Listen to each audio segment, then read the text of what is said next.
मेरा नाम रेहान है।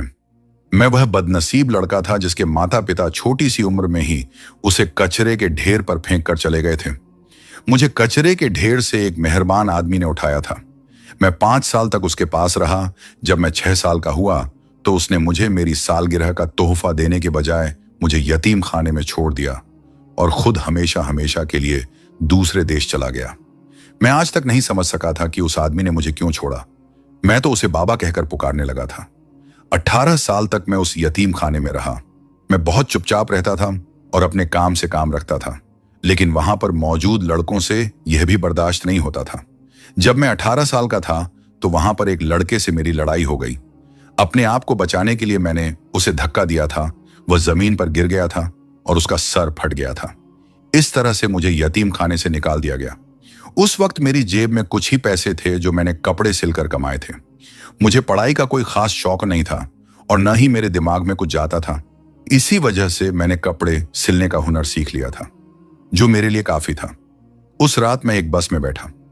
वह बस मुझे दुनियापुर नामी गांव में लेकर आ गई। वह एक बहुत बड़ा गांव था। रात काफी हो चुकी थी। मैंने एक दरवाजा खटखटाया तो बूढ़ी औरत ने दरवाजा खोला। मैंने उसे बताया कि मैं मुसाफिर हूं। उस बूढ़ी औरत ने मुझे अंदर बुला लिया था। वह अकेली रहती थी। उसने मुझे अपना बेटा बना लिया। मैं अब गांव के लोगों के कपड़े सिलने लगा था। वह मुझे बहुत कम पैसे देते थे, मगर मेरे लिए इतना काफी था कि मेरा गुजारा हो रहा था। कुछ साल के बाद वह बूढ़ी औरत मर गई और मैं बिल्कुल अकेला हो गया। उसके मरने के बाद मुझे पता चला कि उसके ऊपर बहुत सारा कर्जा था जो मुझे ही चुकाना था। अब लोग उसका कर्जा मांगने के लिए मेरे पास आते थे।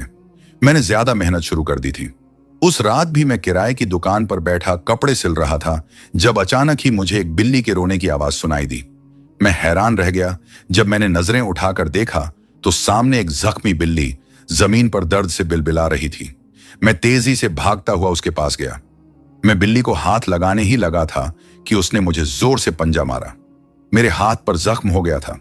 उसकी आंखों में खौफ था। एक लम्हे के लिए तो मैं डर गया। वह आंखें मुझे इंसानों की आंखों की तरह लग रही थी। मैं तुम्हें नुकसान नहीं पहुंचाऊंगा, मुझ पर भरोसा रखो, मैंने उस बिल्ली को धीमी सी आवाज में कहा था। दोबारा जब मैंने उसकी तरफ हाथ बढ़ाया तो उसने मुझे नहीं मारा था। मैं उसे उठाकर अंदर ले गया और उसके पांव में चुभे हुए कांटे को निकाल दिया। उसके बाद मैंने उसके जख्मों को साफ किया और उसे कटोरे में दूध पिलाने लगा। उसे बिस्तर पर रखने के बाद मैं फिर से कपड़े सिलने लगा था कि अचानक ही मुझे यूं महसूस हुआ जैसे वहां पर बहुत सारी रोशनी चमकी हो। मैंने निगाहें उठाईं तो मुझे लगा कि मेरे कदमों के नीचे से जमीन निकल जाएगी। वहां पर बिल्ली नहीं बल्कि बहुत ही खूबसूरत लड़की बैठी हुई थी। इससे ज्यादा प्यारी लड़की मैंने पहले कभी नहीं देखी थी। वह आसमान से उतरी हुई कोई परी मालूम हो रही थी। मेरा वजूद खौफ से लरजने लगा था। यह कैसे मुमकिन हो सकता है? अभी तो यहां पर बिल्ली थी, फिर यह लड़की कहां से आ गई? उस लड़की के वजूद पर भी झंक मौजूद थे। वह दर्द से तड़प रही थी। मैं भागता हुआ उसके पास गया। मैं उसको हाथ लगाते लगाते रुक गया था क्योंकि मैं जानता था कि यह गलत है। वह एक अनजान लड़की थी। मैं उसको हाथ नहीं लगा सकता था। तुम कौन हो? मैंने उसे लर्जते लहजे में पूछा। ए नेक दिल इंसान, मेरी मदद करो, मैं बहुत तकलीफ में हूं। उस लड़की ने मुझे दर्द से चूर लहजे में जवाब दिया था। उसकी आवाज भी उसकी तरह ही बहुत खूबसूरत थी। वह तो मुझे किसी रियासत की शहजादी मालूम हो रही थी। अभी भी उसके पांव से खून रिस रहा था। मैंने वहां पर मौजूद एक कपड़ा उठाया और उसका पांव बांधने लगा। मेरे हाथ खून से रंग गए थे।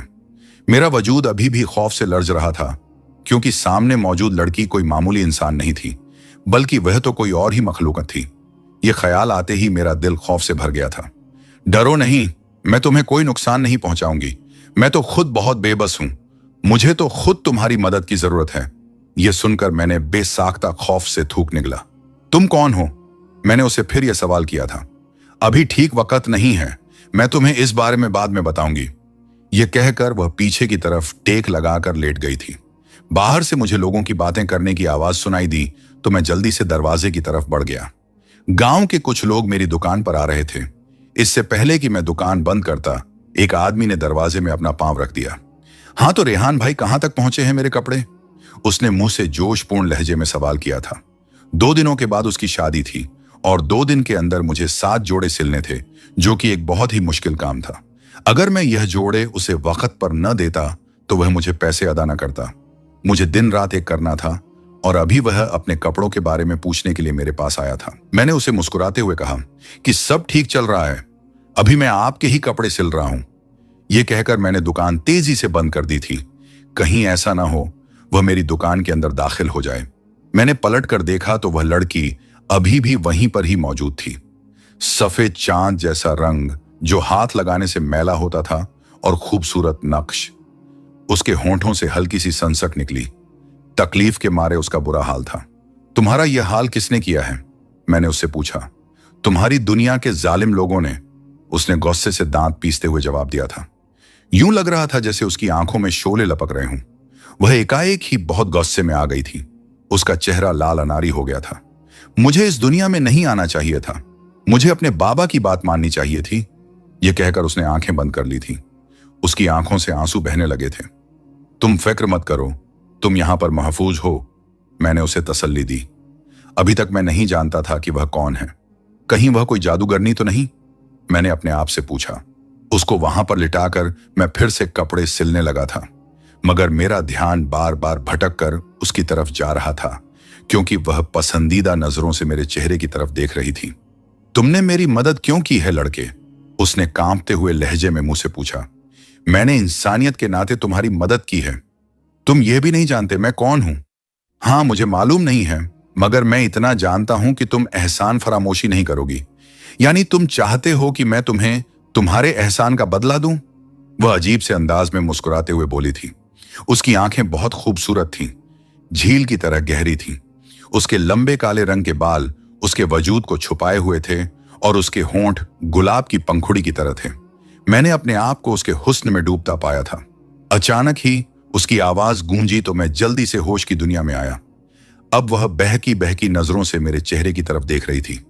वह मुझे अपनी तरफ आकर्षित करने की कोशिश कर रही थी, मगर मैं जानता था कि यह सब कुछ गलत है। मैं ऐसा नहीं कर सकता था। मैंने अपने ऊपर काबू रखा और फिर से कपड़े सिलने लगा। हर थोड़ी देर के बाद वह बहुत ही प्यार से मेरा नाम पुकारती थी, मगर मैं उसकी तरफ आकर्षित नहीं हुआ था। मैं दिल ही दिल में कुरान पाक की तिलावत करने लगा था। मुझे लग रहा था कि वह कोई आजमाइश बनकर मेरे पास आई है। पहले एक बिल्ली जो जख्मी थी, फिर एक जख्मी लड़की, और अब वह मुझे अपनी तरफ आकर्षित कर रही थी। यह सब कुछ क्या था? मेरा दिमाग झुंझलाने लगा था और मेरे सर में जबरदस्त दर्द होने लगा था। मैं अपने कपड़ों की तरफ भी ध्यान नहीं दे पा रहा था। मैं होश की दुनिया में तब आया जब चौधरी की कमीज खराब हो गई। या मेरे अल्लाह, यह क्या हो गया है? अब तो वह मुझे एक फूटी कौड़ी भी नहीं देगा और उल्टा मुझसे उस जोड़े के भी पैसे मांगेगा। मैं बहुत ज्यादा परेशान हो गया था। उसके बाद मैंने कपड़े वहीं पर छोड़ दिए थे, क्योंकि मैं जानता था कि बाकी के काम भी खराब हो जाएंगे। मैंने उस दुकान में 2 चारपाइयां रखी हुई थी। एक पर वह लड़की लेटी थी। मैं दूसरी पर जाकर आधा लेटा तो वह फिर से मुझे अपनी जानिब आकर्षित करने लगी और अजीब से अंदाज में मेरी तरफ देखते हुए कहने लगी, क्या मैं खूबसूरत नहीं हूं? मैंने कोई जवाब नहीं दिया था। मैंने अपनी आंखों पर हाथ रख दिया था, जो कि बहुत ही मुश्किल काम था। अब मुझे उस औरत से डर भी लगने लगा था। या मेरे अल्लाह, मुझे इस औरत के फितने से बचाना, मुझे अजीम गुनाह से बचाना। मैं तेरी हद को पार नहीं करना चाहता हूं और न ही मैं तुझे नाराज करना चाहता हूं। मैं नहीं जानता कि यह औरत कौन है। ऐ मेरे अल्लाह, मेरी मदद फरमाना। मुझे यूं लग रहा था जैसे वह औरत अपनी चारपाई से उतरी हो। अब वह छोटे छोटे कदम उठाकर मेरे पास आ रही थी। मैं उसके कदमों की छाप अच्छे तरीके से महसूस कर रहा था। थोड़ी ही देर के बाद जब मैंने आंखें खोली तो वह मेरे करीब ही खड़ी थी। उसके जिस्म से सारे जख्म गायब हो चुके थे और उसकी आंखों में एक अजीब सी चमक मौजूद थी। तुम अपने इम्तिहान में कामयाब हो चुके हो, वह मनमोहक अंदाज में बोली थी। मैंने हैरत से उसके चेहरे की तरफ देखा। मैं समझा नहीं। मैंने आश्चर्य से उससे सवाल किया था, और तुम कौन हो? मैं एक जिनजादी हूं और मेरा नाम समरीन है। ये अल्फाज नहीं थे, बल्कि पिघला हुआ सीसा था जो किसी ने मेरे कानों में उंडेला था। एक जिनजादी यानी जिन्हों की दुनिया से ताल्लुक रखने वाली औरत मेरे सामने खड़ी थी। पहले मुझे इतना डर नहीं लग रहा था, लेकिन यह खुलासा होने के बाद मुझे यूं लग रहा था जैसे खौफ से मेरे जिस्म से रूह निकल जाएगी। मेरी खराब होती हुई हालत देखकर वह धीमे से अंदाज में मुस्कुरा दी थी। फिक्र मत करो, तुम्हें कोई तकलीफ नहीं पहुंचाऊंगी। तुमने मेरी मदद की है और मैं तुम्हारी मदद करूंगी। उसकी आंखों का रंग एकाएक ही तब्दील होने लगा था। उसकी आंखें लाल रंग की हो गई थीं। अचानक ही वह थोड़ी सी हवा में बुलंद हुई। मैंने बेसाख्ता अपनी आंखें बंद कर ली थीं, क्योंकि इससे ज्यादा मैं नहीं देख सकता था। उसके जाने के बाद कमरे में एक गहरी खामोशी फैल गई थी। सफेद मोतियों के फूलों की खुशबू चारों तरफ फैली हुई थी। मैंने देखा कि वहां पर जितने भी कपड़े पड़े थे वह सारे सिल चुके थे। मुझे अपनी आंखों पर यकीन ही नहीं आया था। मैंने अपनी आंखें मली और दोबारा से देखा तो दृश्य वैसा ही था, कुछ भी तब्दील नहीं हुआ था। या मेरे अल्लाह, ये कैसे हो सकता है? क्या यह सब कुछ उसने अपने जादू से किया? उसके बाद मुझे किसी के गाने की आवाज सुनाई देने लगी थी। कोई बहुत ही प्यारी आवाज में गाना गुनगुना रहा था। मुझे नींद आने लगी थी। अगले चंद लम्हों में मैं एक गहरी नींद सो गया था। सुबह जब मैं सोकर उठा तो मैंने सारे कपड़े चौधरी के हवाले कर दिए थे। वह हमेशा मुझे कम पैसे देता था, लेकिन आज खुश होकर इस बार उसने मुझे ज्यादा पैसे दिए थे। उन पैसों से मैंने आधा कर्जा उतार दिया था और मेरा दिल भी काफी हद तक सुकून में आ गया था। कर्जा उतारने के बाद मैं बस पर सवार हो गया। मेरा दाता दरबार पर जाने का इरादा था। मैं बस में बैठा हुआ था और खिड़की से बाहर देख रहा था जब अचानक ही मुझे महसूस हुआ कोई मेरे बगल में आकर बैठा हो। मैंने निगाहें फेर कर देखा तो वहां पर एक औरत बैठी हुई थी। उसने अपने चेहरे पर नकाब किया हुआ था। मुझे उसकी आंखें जानी पहचानी मालूम हो रही थी। खौफ की एक लहर मेरे पूरे वजूद में दौड़ गई थी। या मेरे अल्लाह, यह कौन है और यहां पर क्यों बैठी है? क्या यह मुझे जानती है? फिर से हजारों तरह के सवालों ने मेरे जहन में जन्म लेने लगे थे। अभी मैं कल के वाकये को ठीक तरह से भूल नहीं पाया था कि वह अजनबी औरत मेरे बगल में आकर बैठ गई थी। न जाने वह कौन थी, कहां से आई थी, कहां जा रही थी। कहीं वह मुझ पर इल्जाम तो नहीं लगाने वाली? मुझे अपनी इज्जत की फिक्र होने लगी थी। उसने अचानक ही अपने चेहरे से नकाब उतारा। मैं निगाहें पलटना भूल गया था। यह तो वही जिनजादी थी। फिर से उसने अपने चेहरे पर नकाब कर लिया। वह हल्का सा मेरे चेहरे की तरफ झुकी थी। डरने की जरूरत नहीं है और न ही इतना घबराने की जरूरत है। सब तुम्हें बहुत ही गौर से देख रहे हैं। तुम उन्हें शक करने पर मजबूर कर रहे हो। वह बस में बैठे हुए बाकी लोगों की तरफ इशारा कर रही थी। मैं जल्दी से सीधा होकर बैठ गया और खिड़की से बाहर देखने लगा। थोड़ी सी देर में कंडक्टर मेरे पास आया था। क्या यह महोदया आपके साथ है? उसने मुझसे सवाल किया। मैंने न चाहते हुए भी हाँ में गर्दन हिला दी थी। फिर मैंने हम दोनों का किराया अदा किया था। वह एक मुसलमान जिनजादी थी।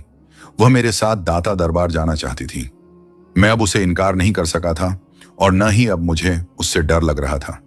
कल उसने जो मेरी मदद की थी, मैं उस पर उसका शुक्रगुजार भी था। मैंने उसे अपने साथ चलने का इशारा किया। हम दोनों एक साथ दाता दरबार के अंदर दाखिल हुए थे। वहां पर एक बूढ़ा आदमी बैठा हुआ था जिसने सब्ज रंग के कपड़े पहने हुए थे।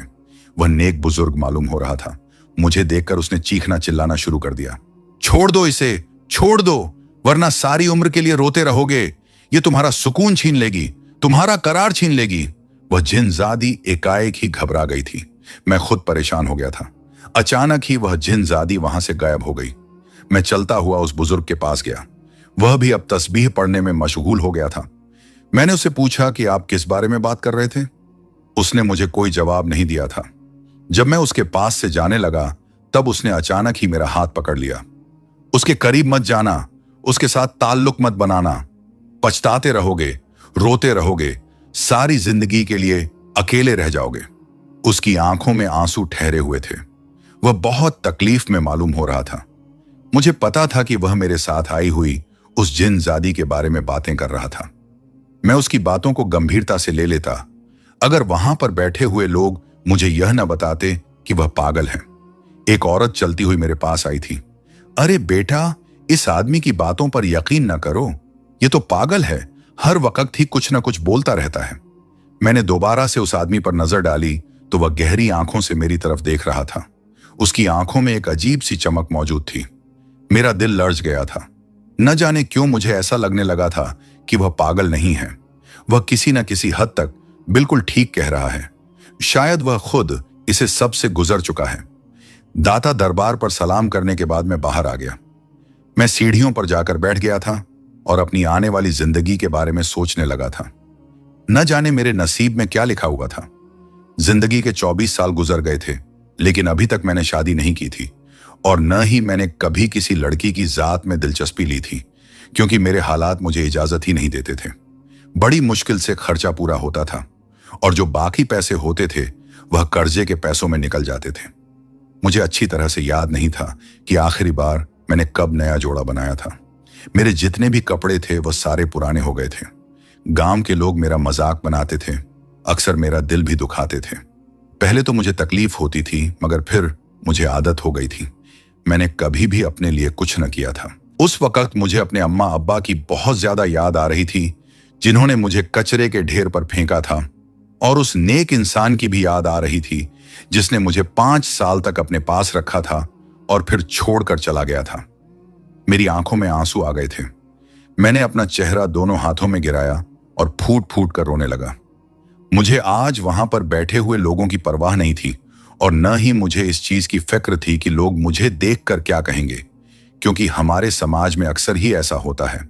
मर्द जब रोता है तो उसका मजाक बनाया जाता है कि वह तो कमजोर है, लेकिन कोई यह नहीं जानता उसके दिल में कितनी तकलीफ भरी हुई है। जी भरकर रोने के बाद जब मैंने गर्दन उठाई तो वह जिनजादी मेरे करीब ही खड़ी थी।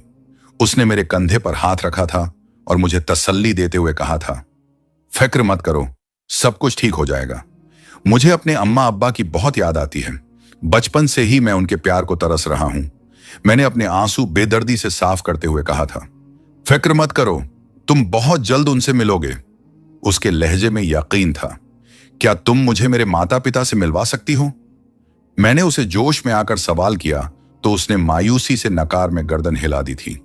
मैं भी उदास हो गया था। क्या फायदा तुम्हारी जिनजादी होने का? मैंने गुस्से से कहा। मैंने देखा कि वह भी मेरे पीछे पीछे आ रही थी। मैंने अपने माथे पर बल सजा लिए थे। मेरे पीछे मत आओ, यहां से जाओ। मैं कहां पर जाऊं? मेरा तुम्हारे अलावा कोई भी नहीं है।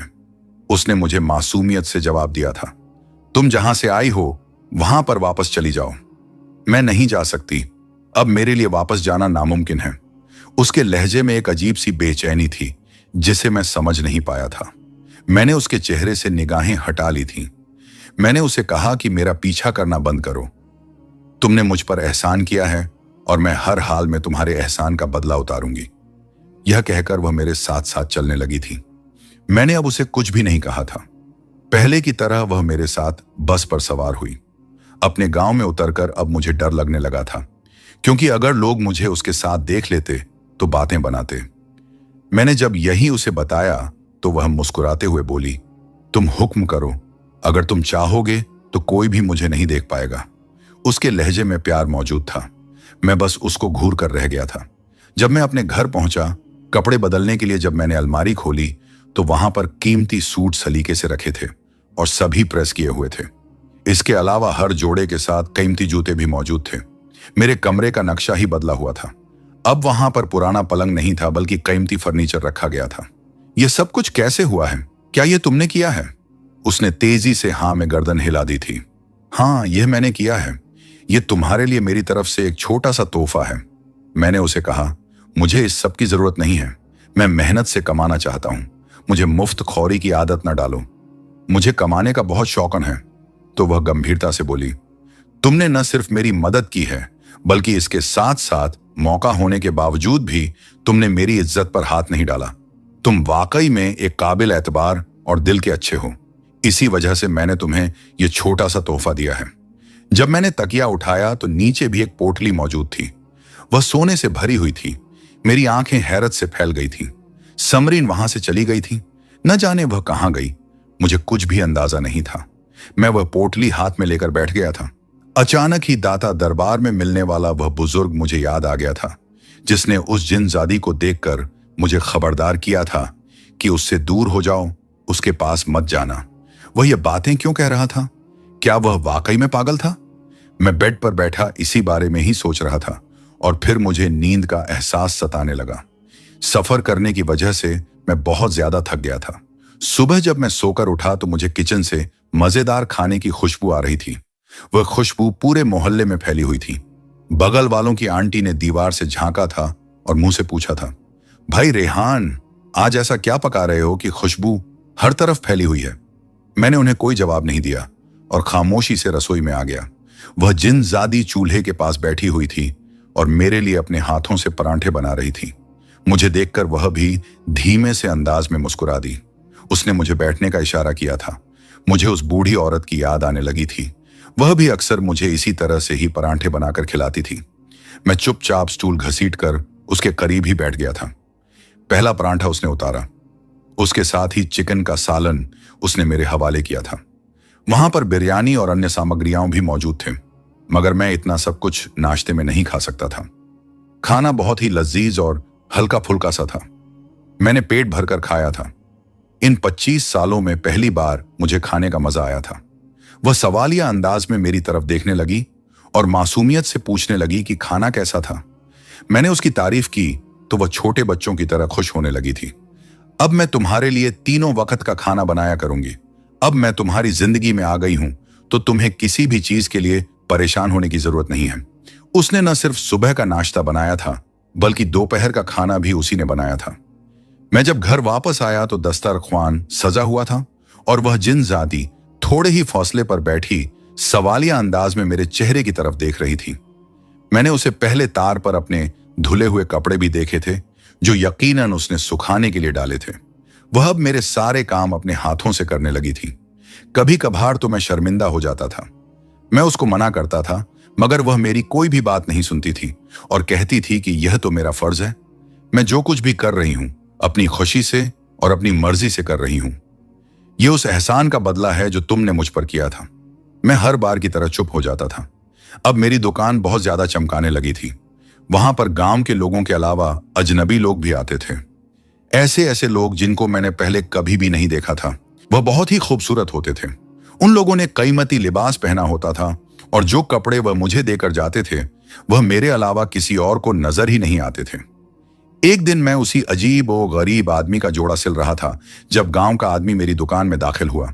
मुझे देखकर वह हंसने लगा और मुझे कहने लगा, पागल तो नहीं हो गए हो? फजल में क्यों सिलाई चला रहे हो? लगता है काम कर करके तुम्हारा दिमाग खराब हो गया है।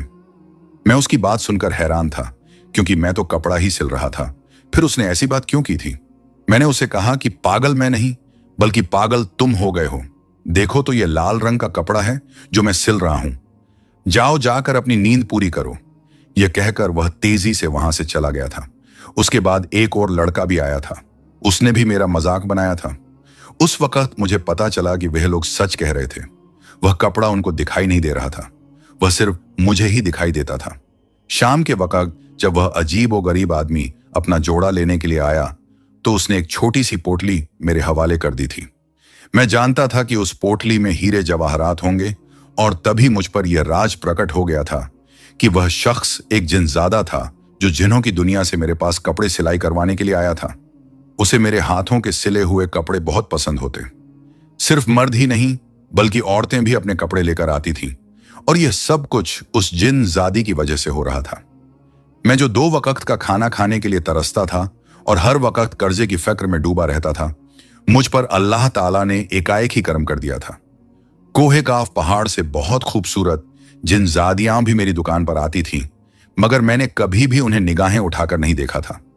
मैं उन्हें देखकर अपनी निगाहें झुका लेता था। अक्सर कुछ शरारती बच्चे भी मेरी दुकान पर आते थे और मेरी चीजों के साथ छेड़छाड़ करते थे। वह बच्चे भी बहुत खूबसूरत और प्यारे प्यारे चेहरों के मालिक थे। मैं जब उन्हें देखता तो फिर देखता ही रह जाता था। वह शहजादे और शहजादियां लगते थे। मैंने कभी भी उन्हें किसी भी चीज से मना नहीं किया था। मेरी छोटी सी दुकान एक बहुत बड़ी दुकान में तब्दील हो गई थी। मैंने गांव वालों के लिए पैसे भी बढ़ा दिए थे, क्योंकि अब मैं अधिक कम पैसों पर काम नहीं कर सकता था। उन्होंने मेरा हर बार ही मजाक उड़ाया था और मेरी बेबसी का फायदा उठाया था। अब मैं उन्हें बताना चाहता था कि वह मुझ पर अधिक अपना दबाव नहीं डाल सकते। चौधरी ने गुस्से से कहा, हम तुमसे कपड़े सिलाई नहीं करवाएंगे।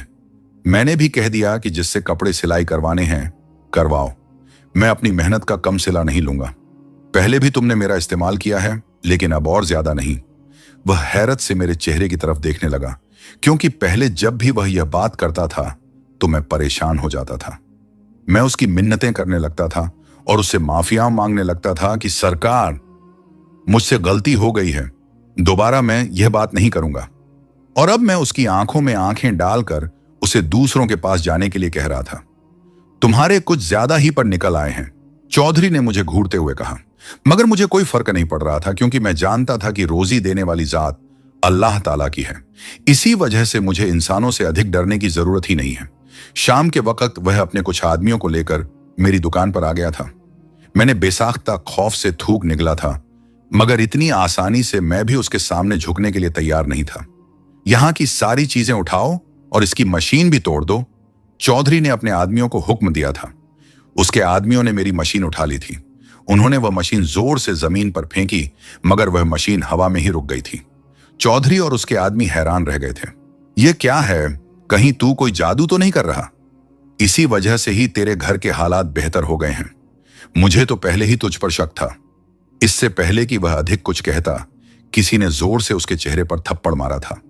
उसके चेहरे पर थप्पड़ का निशान साफ नजर आ रहा था। वह चीखता हुआ जमीन पर गिर गया और खौफजदा नजरों से अपने चारों तरफ देखने लगा। कौन है यहां पर? कौन है? वह चिल्लाते हुए बोला था। फिर किसी ने उसके चेहरे की दूसरी तरफ पर थप्पड़ मारा था। थप्पड़ों की आवाज भी पूरे दुकान में गूंज रही थी। उसके आदमी भी घबरा गए थे और घूम घूम कर अपने चारों तरफ देख रहे थे। उन्हें कुछ भी नजर नहीं आ रहा था, मगर मुझे वह जिनजादी और उस जिनजादी के साथ छोटे छोटे बच्चे दिखाई दे रहे थे, जो कि उन लोगों को थप्पड़ मार रहे थे। जो भी है, हिम्मत है तो मेरे सामने आए, मैं तुझसे डरता नहीं हूं, चौधरी ने एक बार फिर चिल्लाते हुए कहा। अब किसी ने जोर से उसके पेट पर लात मारी थी। वह दर्द से कराहता हुआ फिर से जमीन पर गिर गया था। उसकी हालत खराब होने लगी थी। खौफ के मारे वह बेहोश हो गया था। बाकी के आदमियों को भी समरीन और उन जिनजादों ने बहुत ज्यादा परेशान किया था। वह डर कर बेहोश हो गए थे। मैं परेशान था, क्योंकि अगर यह बात गांव में फैल जाती तो हर कोई मेरी जात पर उंगली उठाता। उस जिनजादी ने मुझे तसल्ली दी और कहा कि फिक्र मत करो, जब ये होश में आएंगे तो इन्हें कुछ भी याद नहीं आएगा, और इसके बाद ये कभी तुम्हें परेशान करने के लिए भी नहीं आएंगे। उसने यकीन भरे लहजे में कहा था। मेरा दिल काफी हद तक शांत हो गया था। मैंने उसका शुक्रिया अदा किया तो वह धीमे से अंदाज में मुस्कुराने लगी। न जाने वह बदले के तौर पर मुझे क्या देना चाहती थी। मैंने भी कभी उससे प्यार के हवाले से कोई बात नहीं की थी। उस रात मेरी तबीयत अचानक ही बहुत ज्यादा खराब हो गई थी। मुझे तेज बुखार था। मेरा पूरा वजूद खौफ से कांप रहा था। समरीन मेरे सिरहाने बैठी हुई थी और ठंडे पानी की पट्टियां मेरे सर के ऊपर रख रही थी। उसकी आंखों से लगातार आंसू बह रहे थे। वह फूट फूट कर रोने लगी। मैं उसको चुप करवाना चाहता था, मगर मुझ में हिम्मत नहीं हो रही थी। फिर वह मेरा नाम पुकारने लगी। रेहान, खुदा का वास्ता है, आंखें खोलो, अल्लाह ताला तुम्हें मेरी भी उम्र लगा दे। ये अल्फाज सुनकर मेरा दिल जोर से धड़का था। वह मेरे लिए इतनी परेशान क्यों हो रही थी? क्या यह सिर्फ इंसानियत थी, या फिर उसके दिल में भी मेरे लिए जज्बात मौजूद थे? मैं यह खुद से सवाल करने लगा। तबीयत खराब होने की वजह से मैं बेहोश हो गया था। सुबह जब मुझे होश आया तो मैं बिल्कुल ठीक था, मगर वह कमरे में कहीं भी मौजूद नहीं थी। मुझे मायूसी होने लगी थी। उदासी ने एक बार फिर से मुझे घेर लिया था। मैं उसकी तलाश में कमरे से बाहर निकला, मगर वह वहां पर भी नहीं थी। उसी वक्त ही मेरे घर के दरवाजे पर दस्तक हुई थी। जब मैंने दरवाजा खोला तो सामने खड़े शख्स को देखकर मुझे एक लम्हे के लिए अपनी आंखों पर यकीन ही नहीं आया था। यह वही शख्स था जो 5 साल की उम्र में मुझे यतीम खाने में छोड़कर गया था। बाबा!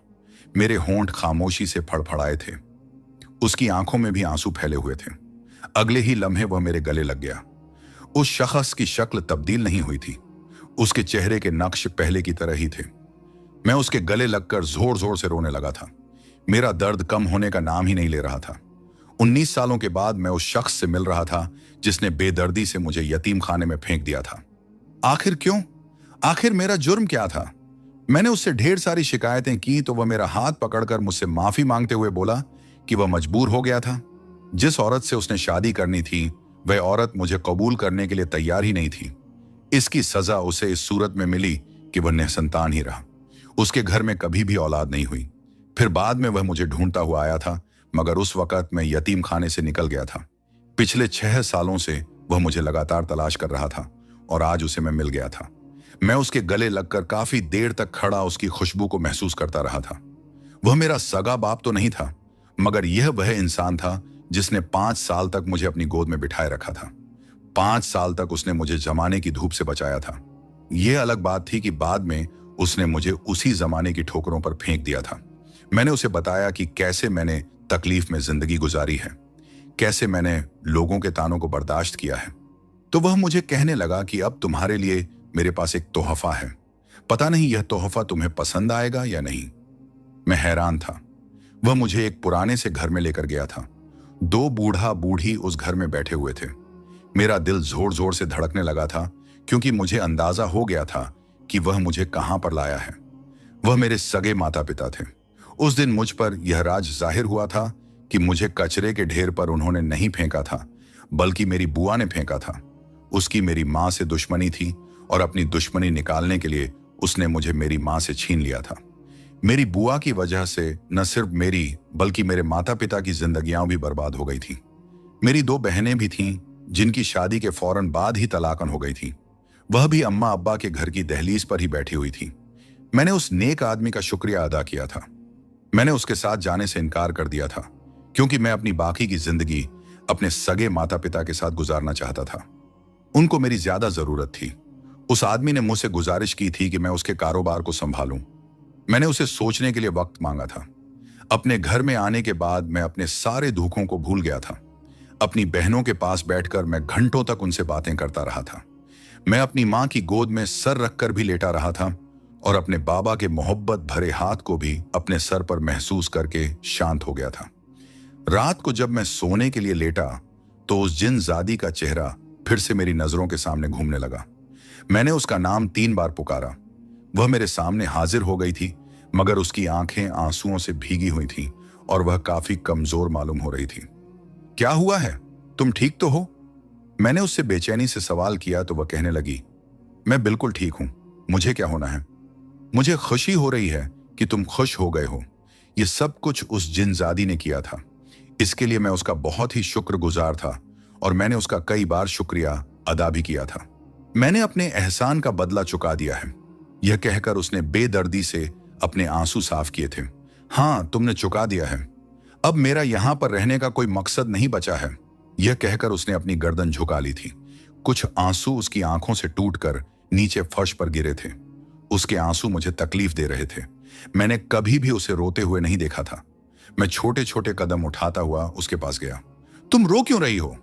मैंने उसके चेहरे को ठुड्डी की मदद से पकड़कर बुलंद किया और उसकी आंखों में देखते हुए सवाल किया। उसकी आंखें तकलीफ से भरी हुई थीं। मैं नहीं जानती मुझे क्यों इतना दर्द हो रहा है। मुझे लग रहा है कि मेरा दिल गम से फट जाएगा। मुझे इंसानों से हमेशा से ही नफरत थी। मैं इंसानों का नाम सुनती थी तो मेरा दिमाग गुस्से से खौलने लगता था। मैं ये समझती थी कि इंसान बहुत जालिम होते हैं, मगर मैंने कभी नहीं सोचा था कि इंसान से मिलकर मेरा दिल मोम की तरह नरम हो जाएगा और मैं इंसानों की नरम दिली की वजह से उनकी कैदी बन जाऊंगी। यह कहकर उसने फिर से गर्दन झुका ली थी। मैं तुम्हारे साथ रहना चाहती हूं और मैं तुम्हें छोड़कर नहीं जाना चाहती। काश मैं हमेशा हमेशा के लिए तुम्हारे पास रह सकती, लेकिन मुझे इस चीज की इजाजत नहीं है। जो जंजीरें मेरे पांव में मौजूद हैं, मैं उन जंजीरों को नहीं काट सकती हूं। उसके लहजे में बेहद तकलीफ थी। मैं उसे खुद से दूर नहीं करना चाहता था। मैं उसे यही कहना चाहता था कि तुम हमेशा के लिए मेरे पास ही रुक जाओ, क्योंकि तुमने मेरे दिल पर वह एहसान किया है जिसका कर्ज मैं उम्र भर नहीं उतार सकता। तुम ही वह औरत हो जिसने आने के बाद मेरी जिंदगी को रोशनी से भर दिया था और जिसने मुझे अंधेरों से बाहर निकाल दिया था। मैं उसे यह कहना चाहता था कि मेरी जात भी उसके बगैर अधूरी है, लेकिन मुझे अल्फाज ही नहीं मिल रहे थे। मुझे डर था कहीं वह मेरी बातों का बुरा न मान जाए। हम लोगों में काफी अच्छी दोस्ती थी। मुझे लग रहा था कि वह शायद इस वजह से रो रही है कि हमारी दोस्ती टूट जाएगी। मैंने उसे तसल्ली दी कि मैं तुम्हें हमेशा याद रखूंगा। तुम मेरे दिल में हमेशा के लिए जिंदा रहोगी। मेरी आंखों में मोहब्बत के दिए चमक रहे थे, मगर मैं होंठों से यह अल्फाज अदा नहीं कर पा रहा था कि मैं उसे बेइंतहा मोहब्बत करता हूं। काफी देर तक वह खामोशी से मेरी आंखों में झांकती रही। काश तुम वह सब कुछ कह पाते, उसने यह कहा, फिर मेरा हाथ छोड़ दिया। वह अचानक ही हवा में ओझल हो गई थी। अपने एहसान का बदला चुकाने के बाद वह वहां से हमेशा हमेशा के लिए चली गई थी। उसके जाने के बाद जब मैं पलटा, मैंने देखा कि वहां पर एक खत मौजूद था। उस खत को पढ़ने के बाद मैं सारी जिंदगी पछताता रहा था और सोचता रहा था कि काश मैंने वह खत न पढ़ा होता। वहां पर लिखा हुआ था, काश तुम मुझसे अपनी मोहब्बत का इजहार करते। अगर तुम मुझे यह कह देते कि तुम मुझसे बेइंतहा प्यार करते हो, तो मैं हमेशा हमेशा के लिए तुम्हारे पास रुक जाती, मगर तुमने अपनी मोहब्बत को बयान न किया और मुझे खुद से दूर कर दिया। तुमने मुझ पर बहुत जुल्म किया है। मुझे आखिरी दम तक तुमसे उम्मीद थी। तुमने मेरी उम्मीदों को तोड़ा है। तुमने मुझे तकलीफ पहुंचाई है। यह खत पढ़ने के बाद मैं घुटनों के बल जमीन पर बैठ गया था। मेरी आंखों से लगातार आंसू बहने लगे थे। क्या वह इस वजह से मुझसे दूर हुई थी कि मैं उससे अपनी मोहब्बत का इजहार नहीं कर पाया था? क्या मैं मोहब्बत का इजहार करता तो वह वाकई में रुक जाती? यह ख्याल किसी पछतावे की तरह मुझे डसने लगा था। मैंने अपना सर दोनों हाथों में गिरा दिया। मैं अपने बाल जोर जोर से खींचने लगा और छोटे बच्चों की तरह रोने लगा था। मेरा दिल कर रहा था कि मैं जोर जोर से दीवार के साथ टक्करें मारूं। मैंने उस जिनजादी को हमेशा हमेशा के लिए खो दिया था। वह मेरी जिंदगी से जा चुकी थी, कभी ना वापस आने के लिए। उसने मुझे पछतावों के तूफान में अकेला छोड़ दिया था। हाँ, मैं उससे मोहब्बत करता था, मगर मैं इस वजह से डरता था कहीं वह बुरा ना मान जाए। मैं यह समझ ही ना सका कि वह भी मुझे बेइंतहा चाहती है और उसे मेरी मोहब्बत के स्वीकार का इंतजार है। यही तो वजह थी कि वह अपने एहसान का बदला नहीं चुका रही थी। अगर वह बदला चुका देती तो वह मुझसे दूर हो जाती। अब भी उसने मेरी खुशी की खातिर एहसान का बदला चुकाया था और मुझसे सिर्फ इतनी उम्मीद रखी थी कि मैं अपने दिल का हाल खोलकर उसके सामने बयान कर देता, मगर मैं यह भी नहीं कर पाया। मेरी रोने की आवाज सुनकर अम्मा और बहनें भी मेरे कमरे में आ गई थी। मैं उनके गले लग गया था और उन्हें चीख चीख कर कहने लगा था कि वह चली गई है, वह मुझे छोड़कर चली गई है। मैं उसके बगैर क्या करूंगा? मैं बिल्कुल अधूरा हूं। मैं उसके बगैर जिंदगी कैसे गुजारूंगा? रो रो कर मेरी आवाज बैठ गई थी। मुझे इस बात का भी गम नहीं था कि मैं मर्द होकर रो रहा हूं। मैं बस अपने दिल का दर्द हल्का करना चाहता था, गम दूर करना चाहता था। काफी दिनों के बाद मैं थोड़ा सा संभला था। अम्मा चाहती थी कि मैं जल्द से जल्द शादी कर लूं, मगर मैं जिस औरत को भी देखता था, मैं उस जिनजादी का चेहरा तलाश करता था। मैं जानता था कि अगर मैंने किसी लड़की से शादी की तो मैं सारी जिंदगी उसमें उसी जिनजादी को ढूंढता रहूंगा। मैं किसी भी लड़की की जिंदगी बर्बाद नहीं करना चाहता था। इसी वजह से मैंने सारी जिंदगी शादी ही नहीं की थी। मैंने अपनी सारी जिंदगी समरीन की यादों के नाम कर दी थी। मेरे प्यारे प्यारे व्यूअर्स, आप सबका दिल से शुक्रिया। आपने अपने नाम भेजे। इंशाल्लाह आपकी कहानियां भी जरूर बनेंगी। बस थोड़ा सा सब्र रखिए। आज जिन जिन लोगों ने अपने नाम भेजे हैं उनके नाम ये हैं: फरूक शेख बेंगलोर से, शमीम रांची झारखंड, आजम जयपुर, सरोज, अलीशा, सना मुस्कान, सैमा, मंताशा और इमराज, डॉक्टर वसीम अहमद अंसारी कानपुर से, हबीब, सामिया और काजल। आप सबका बहुत बहुत शुक्रिया। आपकी मोहब्बत ही मेरी ताकत है।